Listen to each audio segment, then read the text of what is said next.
podcast made by basketball fans for basketball fans. From the hottest takes, news, analysis, and passion for the sport that we all love, this is the Fast Break Pod with Finn James and Will Tremaine. Welcome into the Fast Break Podcast, the podcast made by basketball fans for basketball fans. Finn James, Will Tremaine, back again with another episode. Thank you for all the support recently. It's been really nice seeing all your lovely comments all over social media. Love it. Thank you, guys. Here we are for episode 32, another jam-packed episode. Of course, we'll be recapping round 4 of the New Zealand NBL, Sals NBL. Been some pretty damn good performances this round, may I add, We Will. did, and we've started a new segment, which we'll get into shortly. But first, we've got some world news. We've got a little bit of NBL free agency updates that have been happening, and of course, some NBA action. Crazy week in the NBA. Some specific big performances from 2 players, especially. But yeah, let's start off, as we always do. I'll let you start it this week, Finn. What's happened? Am I allowed to call him... No, Liam. I won't call... I wrote down a name, but I won't call him that. Liam Lawson's first race in Racing Bulls. We had high hopes. He's in a familiar car, Japanese Grand Prix. Yeah, well, let's just say he underperformed. Yeah. What did he get? 17th? That would be an understatement, Finn. 17th, Liam. Doesn't help that his teammate finished 8th. Ew. And got some points. And Yuki finished 12th. So, yeah, Yuki proving, don't matter what car it is, I'm beating your ass. To be fair, in all fairness, it's Yuki's track. It is. It's Yuki's but Liam's track. had Also a lot very of familiar with that track.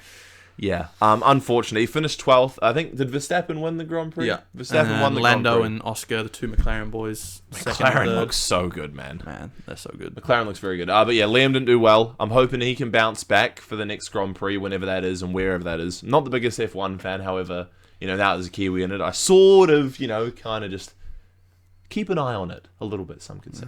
Another round of Super Rugby in the books, of course. Will, any performances to note? A few upsets here, in my opinion. The Western Force, they've looked phenomenal to start the season from out there in Perth. They got the job done against the Highlanders, 29-20. And the Highlanders that's 4 on the trot, bro. It's looking rough. Ugh. Only a few bright spots in that organisation. Caleb Tangitau specifically. Yeah. I've seen he's been balling every week. Has been good. Blues Hurricanes, 1-point game in this game. one. Great win for the Blues, much needed. Oh yeah. As they slowly start to climb the ladder, hopefully, and make it into that top 6, hopefully top 3. Dare I say? They ain't doing that. Okay. The Crusaders, after an absolute shocker last week against Moana, go over to Suva and beat the Drua 31-14.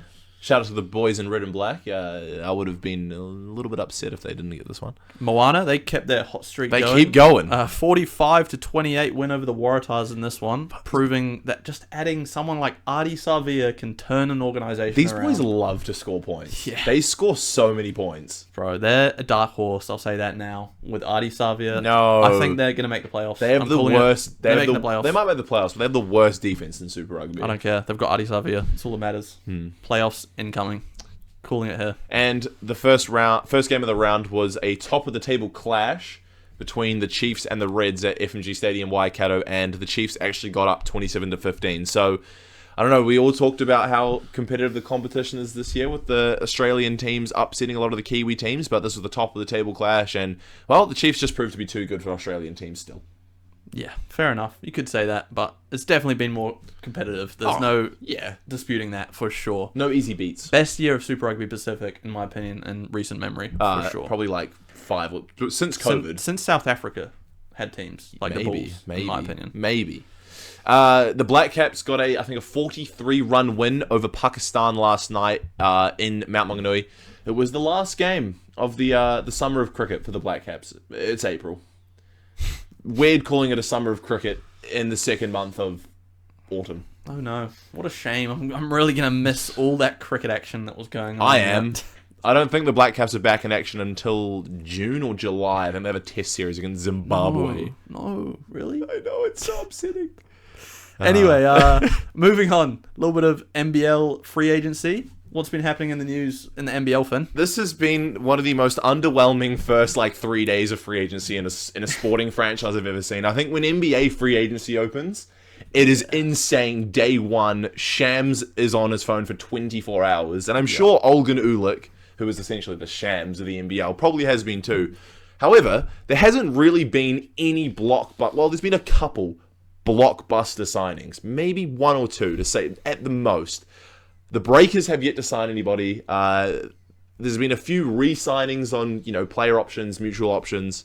But realistically, there hasn't been anything that crazy. And there's 3 that stood out to us. yes. And they all involve Melbourne United players. So They a little bit of do. a I only just gathered that now. a little bit of a retooling could potentially be going on there after that very close, unfortunate finals loss to Illawarra. Yeah. But their veteran point guard, Matthew Dellavedova, gone. The finals MVP. Crazy. Controversially. Absolutely crazy, especially considering what Davo Hickey is now doing in Auckland Tour. We'll get into that soon. So yeah, Delhi, he's signed a multi-year deal with the Sydney Kings. Goodbye. Great pickup for Sydney. And you might say, well, it's okay. They've got a good backup guard off the bench who can now come and fill that role that Dellavedova left in Flynn Cameron. Oh, never mind. He's gone to Adelaide for 3 years. Oh, so Melbourne are left without a point guard because Ian Clark. Shay Lee is returning. Correct. That is true. Not officially yet, but it's looking likely. And, no Ian Clark. Pretty sure he's a free agent as well. So, Melbourne, they need to do some...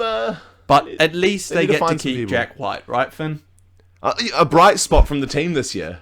Oh, wait. He's gone too. And where's he gone? Where's he made his way off to? Well, he's not in Australia anymore. What? He's going to Bayern Munich. Bayern Munich. Wow. Going to score some goals with Lewandowski. Yeah. Well, not the football team, the basketball team. Of it was course. actually the only EuroLeague team he was allowed to sign for, I'm pretty sure. Why?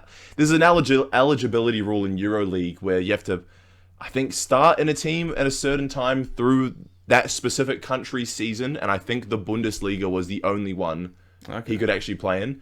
And he'll be joining Purdue legend Carson Edwards, who just actually recently for Bayern Munich broke the EuroLeague record for most 3-pointers in a quarter and most points in a quarter. I don't know if you saw this. Did you see it? He's crazy. Did you see it? I saw that, yeah. But I think back more to, not so much Purdue, because I've never been the biggest college basketball fan, but I remember his time on the Celtics off the bench. He was like the Peyton Pritchard before Peyton Pritchard. He didn't play much. He didn't, but there were a few games where I remember him just going off. Probably those games, 8 threes in a those row. games at the end of the season where no one's playing. But he dropped he had multiple 30 pieces for the Celtics.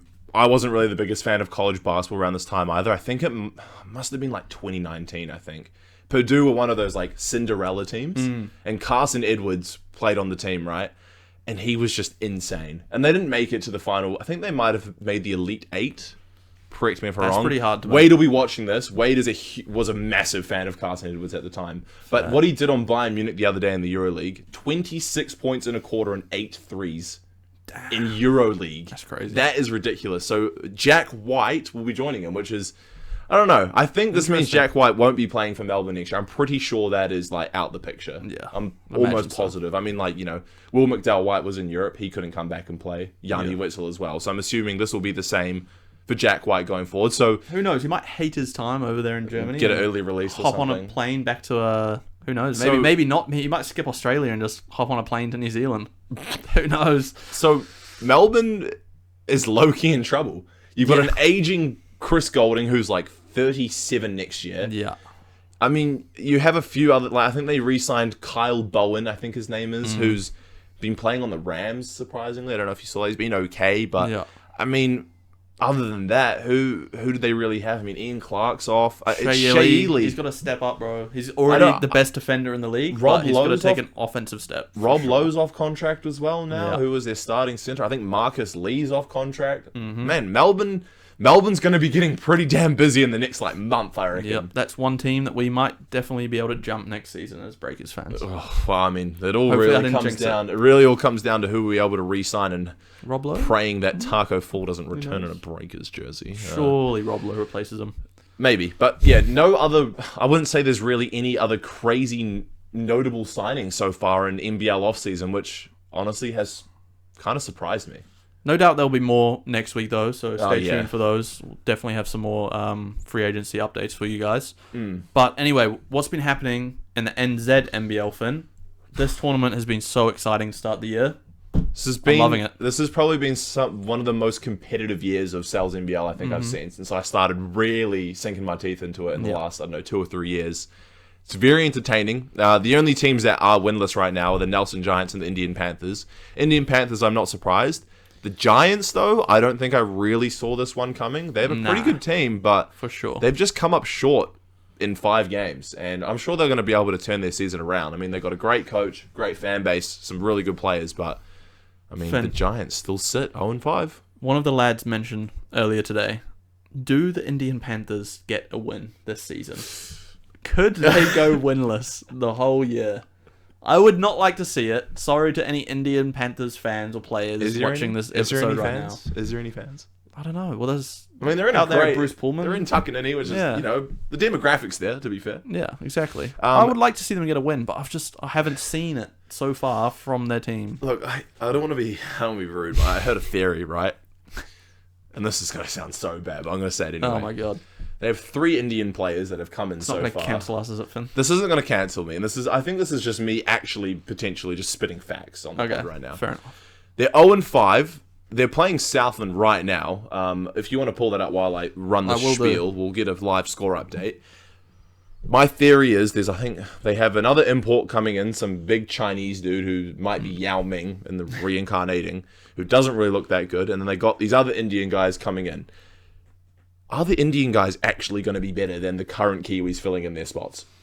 I hate to say it, but India, sorry to all Indian fans out there, I love you guys, but Indians have never been known to be like elite basketball players. I might get some backlash for that. I'm sure there's some elite ones out there, don't get me wrong.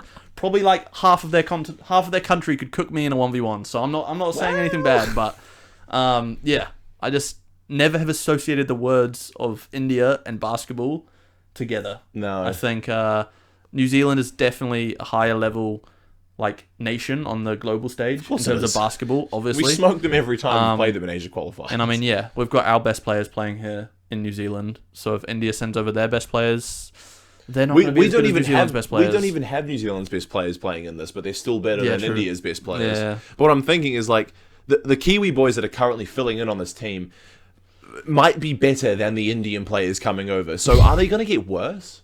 Oh my god! I don't want to crap on them or anything, but they could prove me wrong. They could come in and just be really good. But look, my expectations are really low. Yeah. And I hope they don't go winless. I hope they sneak one. So the Panthers do have a couple bright spots, even though they are 0-5. Jalen Durand has actually been hooping, I think, in his first season back. And their import, American... Alex Robinson looks really promising as well. But outside of those two... Well... And I've got, as if more bad news couldn't come, Finn, but live score update. Southland Sharks 87, Indian Panthers 72. It was close there for a while, but obviously Southland have pulled away. Yeah. And also, this is worrying. I can't confirm what has happened, but Alex Robinson has played 7 minutes in this game. Oh, no. With 0 points. No. Let me just check his foul. Yeah, 0 personal fouls, so it's not foul trouble. 7 minutes. I think, I say, that might be an injury. Oh, no. Yeah. Arguably their best player. Hopefully he's just tweaked his ankle or something and he'll be back next game. But we'll have an update for you guys next episode. To worse. God. But yeah, you're right. At least I feel so bad for them. At least with our expectations so low, Finn, there's only one direction they can go. And that's literally upwards. They don't have a win. We will have to attend. When do they play the Giants? When do they play the Giants? Ooh. That's what I want to know. When they play the Giants, if the Giants are still winless by then, I'll be very surprised. But they needed to play the Tuatara before Rob Lowe and Hickey had arrived. That would have been a good shout. Goodness. And we'll get into that very soon. But if we do run through the scores from the round, I mean, it's basically wrapped up. Rams got up over the Airs, 87-71. The Saints, 78-72 over the Bulls. Nuggets beat the Panthers, 77-98. Tuatara, 10-point win over Southland, which we'll get into very shortly. It was an outstanding game of basketball that I'm very glad I watched. Was it the first? No. Oh, that was their second one. Second win of the season. Last week. The Airs got up over the Giants. Hawke's Bay over the Phi. Another very close game. Nuggets versus Tuatara, 3 points in it. That was a thriller. Another great game. Had that last night. Another game of the round. Saints 93-92 over the Jets, which was a crazy game. And then obviously you have the Panthers and the Sharks right now. That's almost full-time. 90 Sharks, 74 Panthers. There you go. So. And the table right now sits with the defending champs who are looking to three-peat this year up on top. They're only one. I mean, they're essentially tied with the Saints in second place. But that's the Canterbury Rams for anyone that didn't know. It's very close. The table is very close. I mean, it's only been, 4 rounds of basketball. So there's not going to be anyone that's... You got 5 teams below the Rams who are all 4 wins and 2 losses. They're essentially on the same Saints, record. Fi, Az, Hawks, and Bulls are all on the same record. Yeah. And then you got the Jets, Nuggets, Tuatara are all 3-3. Sharks are 1-4, and as you said, the Giants and Panthers be 2-4 now. 0-5, 2-4 for the Sharks. Yeah. So the table it's close. I mean, it's been 4 rounds. No team is going to be exponentially higher than anyone else, but. It's weird. There's a lot of teams in the positives, and I think it's just because the Sharks, the Giants, and the Panthers have just struggled, and essentially have been free wins. So, but there's been crazy games, and something that Will and I are going to be bringing to the Fast Break podcast for the rest of the NBL season, which new segment. Now that everybody is here, all the imports and whatnot are here, we're going to be doing the Fast Break podcast Sals NBL MVP for the season. Yep. And the way we'll be doing this is having our... Instead of doing per game or whatever, we're going to be doing our top 3 players from the round. Yep, and they get top place will get 3 points, second will get 2 points, third place will get 1 point. And we'll keep a tally all year, and we're not going to reveal how many points each player has until the final episode of Sals NBL round, where we will be giving out the Fast Break Podcast Sals NBL MVP. And then hopefully, maybe in the background, Finn and I might work on a Fast Break MVP trophy, and the winner... Who knows? We'll put it out there into the universe right now, but we'll be able to give it to them at a game or something. Who knows? Anyway, that would be sick, to be fair. Yeah. And shall we get into it? Starting first player honorable mentions this week. We'll go honorable mentions. And we'll go from 3 to 1. Okay. Yeah. Honorable mentions for the week. Yeah. Kalen Boone from the Southland Sharks had 35 points against the Auckland Tuatara. An incredibly inefficient 35 points. However, 35 points is 35 points. Yeah. And we've also got Dan Greeter, 30 points versus the Fi as well. I think it was his debut for the Hawks as well. So those Aussie boys come in and already proven that they are a little bit better than some of the Kiwi boys. Well done. Moving on to third place with 1 point. Who do we have, Finn? Hiram Harris from the Wellington Saints. They had 1 game this week, and that was against the Manawatu Jets, and a 1-point win. Man, Hiram Harris, he's stuffing the stat sheet, Will. What kind of stat line did he put up? He had 17 points, 17 boards, and 9 assists. Damn. So, unfortunately, he couldn't get that last assist to have a crazy triple-double. But still, that's worthy of third place this week for us. 17 boards? Mm-hmm. Crazy. Just crashing them. He's living on the bike. He wasn't as good as this player. Jose Perez, Finn. Number 2 on the list today with 2 points. 2 games this week as well. He had a near triple-double against the Panthers. I think it was 1 assist short as well. Yep. Sort of like Hiram Harris. However, he had another really good game this week. And their close 3-point loss against the Tuatara, he scored 24 points. So I had to give it to him. He excites me as a player, Jose Perez. The New York import on the Nuggets. He's got a crazy build. And he crazy build. He kind of like plays... as like their 4 almost, I'd say, but he's 6'6". he brings the ball up though. Yeah, he's he's 6'6", big dude, but man, he's got a nice touch around the rim. Yeah, so good, just smooth with it. Good handle as well, and a great passer, as we can see from the near triple double. So that's 2 points to him. And number 1, I think there's no reason to say who this is. Everybody knows, clear number 1 this week, and if we could give him more points, we would. Will Hickey, the new import for the Auckland Tuatara. 2 games this week, 2 wins, and pretty much 2 30-point triple-doubles. So dumb. 31. So dumb. With like 10 and 11 in one game, and then 29, 11, and 11 in the other. 2 triple... This guy might genuinely go on to average a triple-double throughout the whole season, Finn. That's a stretch. That is a stretch. 2 triple-doubles from 2 games. Okay, but... the likelihood of him keeping that up in 40-minute era is crazy. However, still, like a stat line of like... that is a stupid stat line. Like a stat line of 25, 8, and 8. That is a realistic. You know what makes this even crazier? He came off an NBL Finals win. Technically won MVP.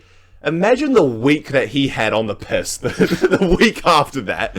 You know, he's like, all right, I'll fly over. Who knows? So they played the Sharks on the... I think it was on the Friday. Yeah. He landed on the Thursday. Yeah. probably had one training with the team, and then goes out and puts up, what was it, 31, 11 and 11? Nah, first game was 29-11. Oh my God. Still, same thing. And then 2 days later, backs it up in a 3-point win against the Nuggets with, what, 31 whatever? Yeah. Oh my God. And first of all, his efficiency is stupidly good. Yeah, from 3 it's a little bit below average, but from the field he just can't miss. Can't miss at the rim. He's so good. And, you know, we had this theory coming in, like the Tuatara was struggling early on. However, you and I had high hopes. Rob Lowe and Will Hickey, probably their two best players, were still absent in the NBL Finals. Rob Lowe comes in. One, he's had a pretty good week as well. I think he had 24 points against the Nuggets. So he played well there. And Will Hickey already looks like the best player in the NBL. And it's up the level of their other players as well. Charles Pride in Will Hickey's first game had 19 points. I think it was 13 boards and 6 steals. And he was, no offense to Charles Pride, I think he was struggling a little bit in the first games, but now that Will Hickey's here to kind of take some of the load, he's playing great. Boy Tuach is looking good as well. Man, the Tuatara, I promise you now that Will Hickey and Rob Lowe are here. That's a team to watch out They're going to be a top 3 team. for sure. They're going to be title favorites. Obviously, you still have the Rams, who are the defending champs. The Taranaki Airs with a load of talent as well. Franklin Bulls. And the Franklin Bulls too. And to be fair, I've heard a little bit of a rumbling, guys.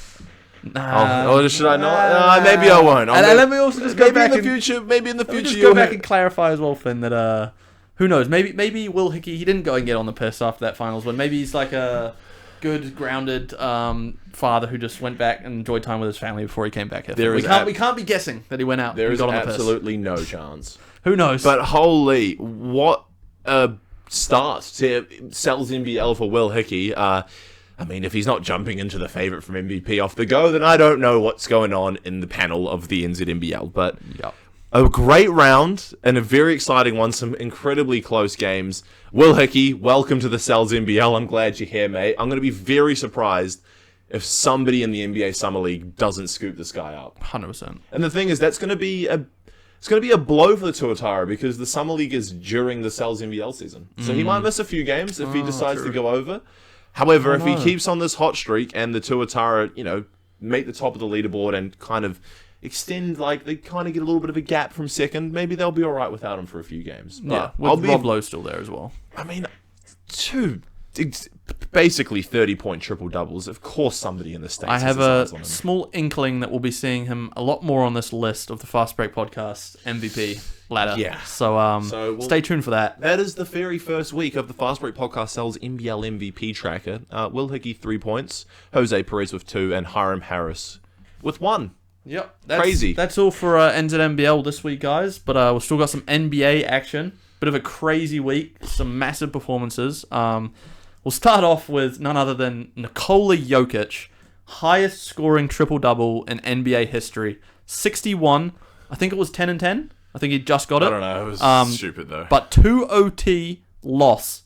Yes, that's right. He had a 61-point triple-double, but he lost because of one person and one person only.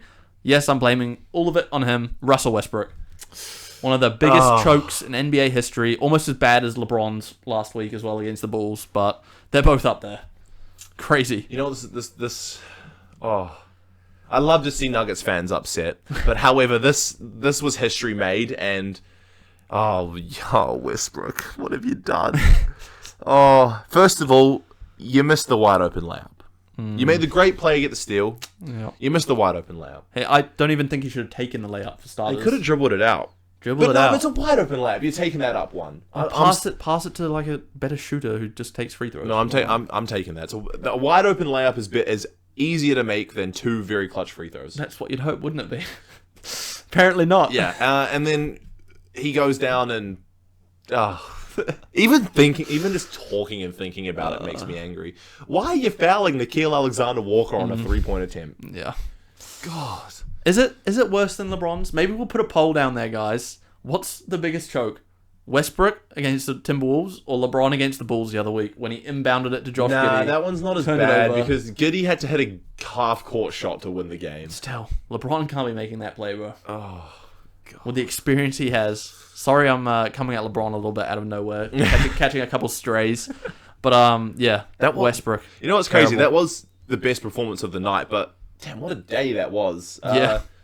whatever was in the Gatorade and NBA on that day is ridiculous because Steph Curry. You know what, Ben, if you're listening, here's the Steph Curry love you've been wanting on the podcast. Ben, I'm sorry. I've always been hating on Steph because I love Dame so You got to much. give him his flowers after this one, though, Will. This was insane. What did he finish with, Finn? I thought this game took place before the Nuggets game, and I was like, okay, that's the best game of the day.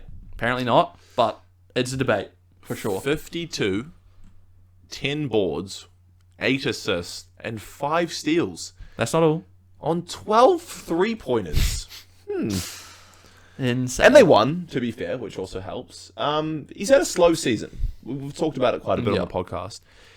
However, it seems to be that he's showing up at the right time. Yeah, he's back. He's back. He's Steph showing Curry up, is back. He's showing up at the right time. I don't think he was ever gone, but I think he's back to that, like, vintage And Curry that we all know about. And, I mean, this is perfect timing because with the state of the Western Conference with, what, a week left? Yeah. God, they need this. 3 to 8 seed in the Western Conference is completely It's up for one grabs. game. One game Between in it. 5 teams.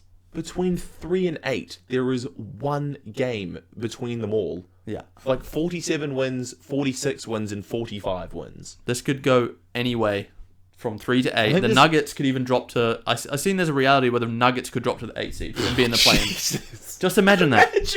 Imagine they get bounced in the play-in tournament somehow. No, if they... Imagine they lose the first play-in, then they win the 9-10 winner, And then- and they play OKC first And they round. beat them. OKC Hey, first we round. saw it a couple years back when the Heat beat the Bucks in the first round. Oh my god. The Western Conference is just... I can't remember a time where I've seen the table this close and this close to the end of the season. It's crazy how many 45 plus win teams there are in the Western Conference this year. Yep. It is unfair. It is. Like, what is going on? It's just And then you look at really the the state East. of the West. And East the is East the is opposite. the East is basically set almost, essentially. They're terrible compared to the West. I mean, you got the Cavs, the Celtics, maybe the Knicks and the Pacers, maybe That's the about Bucks. it. That's But about like, it. no other team there is complete. Like all the other teams there are finishing below 12 in the West. They're terrible. It's insane. Maybe It's we crazy. go to a 30 team playoffs. Just no, not 30. Sorry, 16 wanna teams, go- but no conferences. Just 1 versus 16, 2 versus 15, Yeah. and just abolish conferences. Because I mean, teams like the Portland Trailblazers would be in the playoffs right now if we were in the East. Really? Yeah. Well, That's- maybe I'd put that's a white lie fine. there. Would be in the play-in. No. Would be in the play-in. Jeez. I mean, you Anyway. still had a chance to make it until your coach pulled off your 2 best players in a close Oh, game. don't get me started. Chauncey Billups You were is on my tanked. hit Let's list. be honest. He got a tap on the shoulder or a little call in his pocket. You better lose this game or you're gonna get fired. Denny Avdia and Tumani Kamara. No, Denny Avdia and Shaden Sharp, sorry. Subs them both with 3 minutes left in a 5-point game. I was sitting there watching this game like, okay, we win this. We actually have a chance of making the play-in still. Because we do. We had a realistic chance. And then I see him take them out and I'm just like, oh my God. Lord save Okay, but Lord save Chauncey Billups from me. if you made the play-in tournament, you're gonna get bounced in the first game. No, I genuinely believe that What, you're beating the Suns? we would beat the Suns. No, The Suns suck. Stop. The Suns suck. They Finn. have Kevin Durant and Devin Booker. It doesn't matter. We have how... Tumani Kamara and Yep. Denny Avdia Yep. to lock those two up. Yeah, you need to calm down. Tumani Kamara would lock Kevin Durant up. Playoff Kevin Durant. Lamps. Playoff Kevin Durant. Don't care. You're delusional. The Blazers are being like an elite team since the All-Star break. Anyway, we'll stop talking about the Blazers because, I mean, I know how much you hate it, Finn. You know who We're we out, can we're talk gone. about though? Cooper Flag? We will get. I think we should get into NCAA at the end We of this should. though. I've been enjoying it this year. No, we'll talk about the Clippers, shall we? Oh, okay. Sure. Phil, I'm gonna pull I up, guess so. I'm gonna pull up the table right now. Do I have team, much sorry. choice? You don't. Can I leave the room while you talk about the You Clippers? can't. You got to sit through this because I might need your opinion on a few things. Okay. So currently, if we look at the Western Conference, the Clippers, after back-to-back wins against the Mavs, ooh, shock, they sit at the 7th seed, tied with the Grizzlies and the Timberwolves, and the Warriors have the same amount of wins, but they're 1 game behind. That is 5, 6, 7, and 8. And we've been studying all of those teams' remaining schedule, haven't we, Finn? Just before the podcast. And you want me to be honest? Go on. I'm nervous, bro. You should be. I'm really nervous because when Kawhi came back, I remember they're going to be a top 4 team in the West. That was a little bit egregious. No, but they're like close to being a top 4 team though. There's a chance. Oh my god, they're a win in the top. I mean, 4. they're a win behind the Nuggets who are 4. Yeah. To be fair, and the Lakers who are. Oh, okay. Well, we could technically still be a top 4 team in the West. Yeah.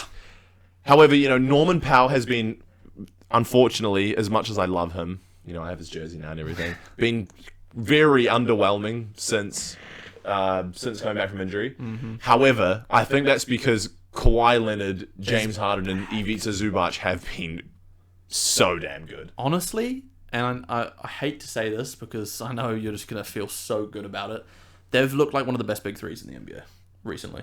Honest. Zubac, just doing the exact thing you want your center to do, had some crazy high rebounding games. I think he had like 25 and 10 today, Finn. Correct me if I'm wrong. Oh, and that game today is the first time in NBA history somebody has had a 25-point double-double with 0 turnovers. Oh, what? Yep. Really?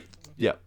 Crazy. I thought that would have been done plenty of times. So same with me, but apparently not. Is it 25 and 10 rebounds? Yeah. Or just 10 of It anything must have been else? 25 double-double. Okay. With rebounds, 0 turnovers for Zubac. And James Harden and Kawhi Leonard had some crazy games as well, didn't they? If you looked at Kawhi Leonard's last 20 games, He's been like prime he has Kawhi. been so good. Yeah. And that's probably why Norm has just been kind of thrown in the background a bit. I mean, he still starts for us. There's not enough points to go around. There isn't. There's not enough ball to go around. He's still shooting all right and doing his thing where he needs to. But we look good. But it's just a shame that every other team in the Western Conference looks good. Yep. And you know what's funny? If we circle back to one of the earlier on episodes before the NBA season started on the Fast Break podcast, we threw out our top 10 center list. And it was a prediction to see who would be a top 10 center list come the end of the NBA season for 2024 and 2025. And I had Ivica Zubac sitting at number 10. And you gave me the dirtiest look that I have ever seen you give me on this podcast. Oh, I didn't know we were going to go You know who you had in there? You had DeAndre Ayton above him. I had Ivica Zubac at number 10. And you know what, Will? I want you to be brutally honest with you, hand on chest. If we had a Bible on the table, you'd be doing it too. Is Ivica Zubac a top 10 center in the NBA at this current time? Ivica Zubac is not... No, he is.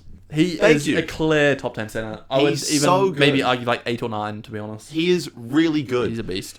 And remember what you traded for him? Mike Muscala. And you know what? That's the easiest trade of Ivica Zubac's career. He went from LA to LA.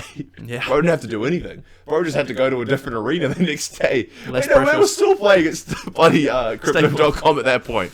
He just had to go to a different practice facility. That was all. That was all he had to do.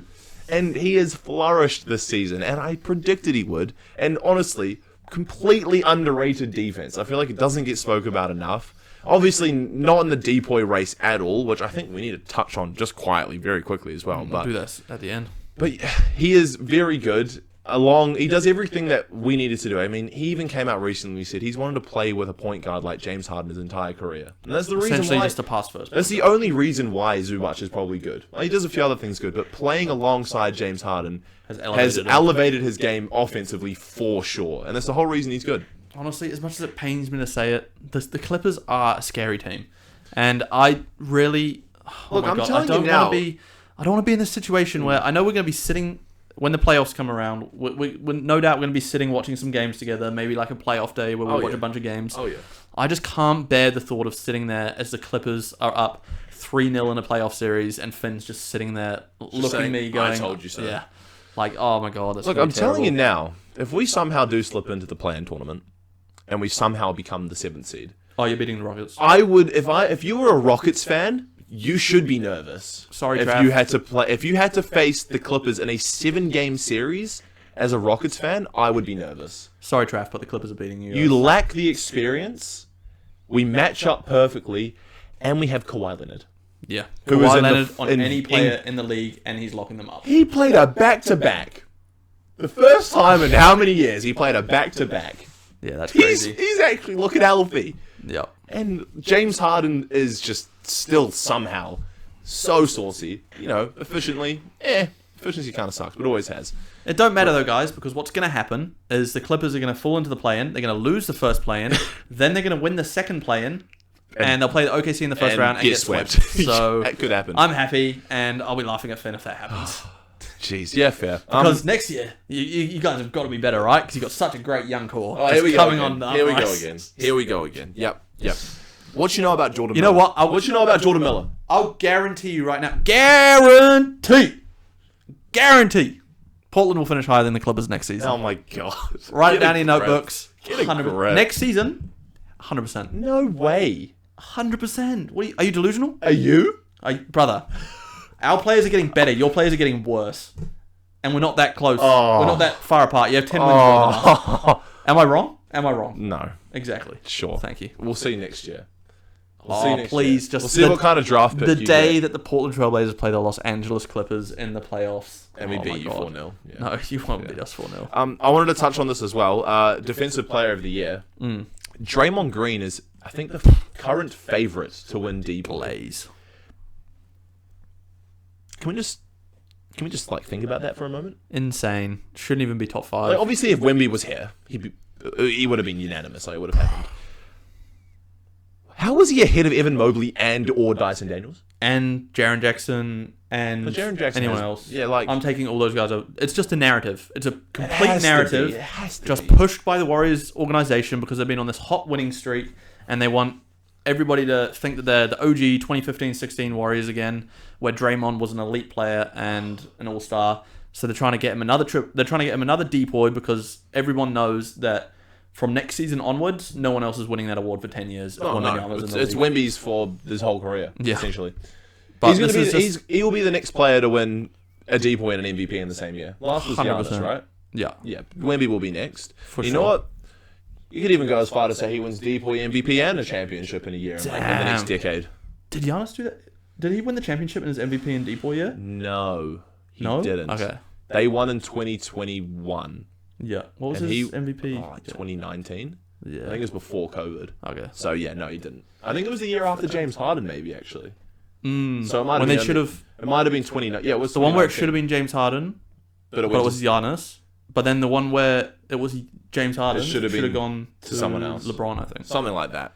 Or Giannis. James Harden needed an MVP at some point. He finally got one. So did Giannis. So I'm glad they both have one. Yeah, exactly. Sure. But I think Wemby will be the next player that does that. I agree. That's the only possible person who could do it, in my eyes. Yeah, for the next, as long as Wemby's career is. If he stays healthy. Ooh, actually, Cooper Flag. Oh, speaking of NCAA March Madness update, we've got a final. And it doesn't involve Duke. No, there's no Duke. I'll be honest, I'm not the biggest college basketball fan. It's just not really my thing. I find it quite boring watching college basketball. I just like watching top prospects. The prospects I know are going to be top draft picks in the upcoming NBA draft who could potentially be on my team. Cooper Flag, Dylan Harper, Ace Bailey, etc. Those type of players I'm interested in seeing. You know why it doesn't interest me at all? Because we don't have a draft pick for God knows how long. You don't even have a draft pick? Okay. No, we probably do, but we won't be in the lottery or have a first round pick for I don't know, 4 years or something. I don't actually know. You need to win it all this year, to be honest, buddy. Mate, we said that since we got Paul George and Kawhi. Yeah. That was in 2019. Is that how long since you guys traded SGA and all those picks? Yeah, it was after SGA's rookie season.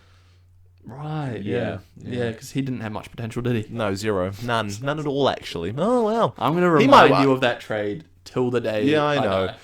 Who's winning MVP, though? I feel like it's still so close. I still don't know. I've got Jokic, bro. I'm calling it now. I still don't know. I toss and turn every time. I mean, when that 60-point triple-double just was the cherry on top. Yeah, but just SGA's efficiency and the fact he's on the best team in the West. Like, how can you...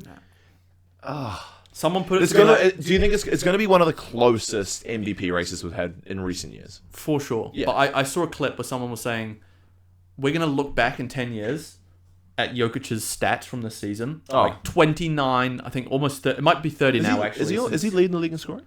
No, it's Shea in scoring. Oh, okay, there you go. But Jokic is still averaging 30, I think, after that 60-point game. And pretty much 10 and 10. He's pretty much averaging a 30-point triple-double. We're going to look back at that in 10 years if SGA wins MVP and be like, how did that stat line not win MVP? It's going to be like Derrick Rose's MVP. Probably shouldn't have won it. That was a narrative MVP for sure. So I'm sorry, SGA. You're on the better team, but that's not solely because of you. It's because of other players as well. Yeah. Jokic and the Nuggets are the 4 seed right now solely because of Jokic and no one else at all. Jokic isn't on that team. The Nuggets are with the Jazz and the Pelicans. Man, I feel bad for... If you're a Pelicans fan, man, I feel bad for you. Yeah. Sorry, Liam. Sorry, Liam. What was their lineup Yes. tomorrow? Or I think their game tomorrow. Tomorrow. They have no... Obviously, they traded Ingram. No Zion, no Trey Murphy, no Herb Jones, no CJ, no DeJounte. I don't even think Alvarado's playing. And Alvarado, that one good player that was like coming off the bench now. No, he's out now as well. Liam told me today, their game tomorrow, their starting 5 doesn't feature a single player who averages more than 10. Like, his Brandon Boston Jr. isn't playing either. So it was actually a bright spot for them this year. They've got Yves Missy, Jeremiah Robson-Earl, and they've Kelly Olynyk.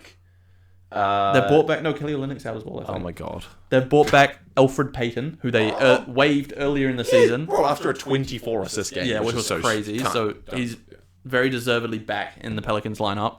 Maybe, I called it here, maybe Alfred Payton to Yves Missy tomorrow with a bunch of pick-and-roll lobs. Who knows? That might be the only way to score. They're not winning, I'll tell you that. Yeah, for sure. I won't tell you that. Oh, jeez. Anyway, lots of NBA action, and there's only, 1 week left? Yeah. Next weekend, we're going to do a special NBA-focused episode where we're going to have a couple special guests with us. We're going to be at a different venue. Face. A different venue, too. We are. We're going to be at a different venue with another familiar face and a new face as well. You've heard his name plenty of times. Can we confirm it now? We can confirm it now. Nah, we'll wait. We'll wait. Surprise. Surprise. Okay. Well, we're going to each give our playoff predictions. It's going to be a full-blown playoff predictions podcast. It might be long. I feel like we're going to really dive deep into it. Of course, if there is any big news or big games in the NZNBL or NBL, we will cover them quickly next week, of course. For sure. We got to do our MVP ladder. We will have to do that. The sole focus of next week's episode will be really diving into this NBA playoffs, because I think it is going to be the top of every basketball fan's mind. You're going to have 4 winners predicted from 4 different individuals, and it's going to be an entertaining one. So make sure you tune in next week, guys. It's going to be big. And thank you for joining us this week. Episode 32 in the books.